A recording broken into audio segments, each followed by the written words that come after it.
नमस्कार, आप देख रहे हैं छतरपुर की लोकल न्यूज चैनल कलम का प्रहार। प्यासा हिरण की झुंड छतरपुर शहर में घुसा, एक हिरण की गोली मारकर हत्या की आशंका।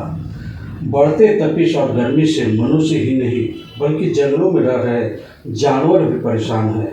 रविवार की अहले सुबह एक हिरण का झुंड छतरपुर के शहर में घुस गया और इसी दौरान एक हिरण सोनार मोहल्ला के शिव मंदिर के समीप मरा पड़ा मिला, जिसे वन विभाग की टीम ने उठाकर वन कार्यालय ले गई।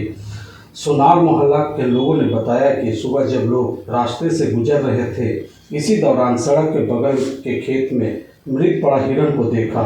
लोगों ने बताया कि संभवतः हिरण को किसी ने गोली मारकर उसकी हत्या कर दी है, क्योंकि हिरण के पीछे वाली पैर के पास एक बड़ा घाव का निशान है और दूसरा सीने के पास घाव बना हुआ है, जहां से खून का रिसाव हो रहा है। उसी को देखकर लोग आशंका व्यक्त कर रहे हैं कि हिरण की गोली मारकर हत्या कर दी गई है।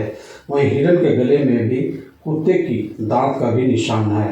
अब पोस्टमार्टम के बाद ही पता चल पाएगा कि हिरण की गोली मारकर हत्या की गई है या कुत्तों ने नोचकर उसे मार डाला है। वहीं छतरपुर हाई स्कूल परिसर में 15 से 20 की संख्या में हिरण की झुंड को देखा गया, जिसकी लोगों ने वीडियो बनाई और इसकी सूचना वन विभाग के कर्मियों को दिया। इधर सवाल उठता है कि छतरपुर में 2 वन कार्यालय है, एक पूर्वी और दूसरा पश्चिमी, और यहाँ बड़ी संख्या में फॉरेस्टर और वन रक्षियों की पदस्थापना की गई है, जबकि विगत कई वर्षों से रेंजर की पोस्टिंग नहीं की गई। अब तक दोनों कार्यालय प्रभार में चल रहा है, लेकिन विगत 1 वर्षों से 2 से 3 प्रशिक्षु IAFS अधिकारी को ट्रेनिंग के दौरान रेंजर के प्रभार पर कार्य के लिए भेजा गया, लेकिन इस क्षेत्र में वन जीवों और वन संपदा की रक्षा की कोई ठोस पहल नहीं की गई।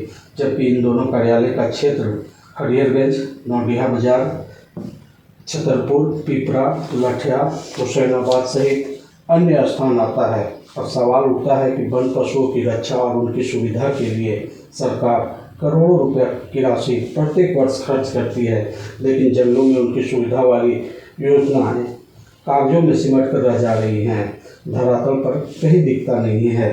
जबकि पूर्व में गर्मी आते ही जंगलों में रह रहे पशुओं के लिए पानी की वैकल्पिक व्यवस्था की जाती थी, लेकिन पिछले कुछ वर्षों से ऐसा होता नहीं दिखलाई देता है, जिस कारण जंगली जानवर पानी की तलाश में शहर और गांव में चले आते हैं और उनका शिकार या तो शिकारी कर देते हैं या गांव या शहर में रह रहे कुत्तों की झुंड उन पर धावा बोलकर उनकी जान ले लेते हैं। अब देखना है कि इसे रोकने के लिए वन विभाग क्या करती है। इधर वन विभाग में मौजूद कर्मियों ने कहा कि वन क्षेत्र पदाधिकारी डाल्टनगंज से आ रहे हैं, उनके आने के बाद हिरण के शव का पोस्टमार्टम कराया जाएगा। उसके बाद ही स्पष्ट होगा कि हिरण की गोली मारकर हत्या की गई है या कुत्तों ने नोचकर मार डाला है।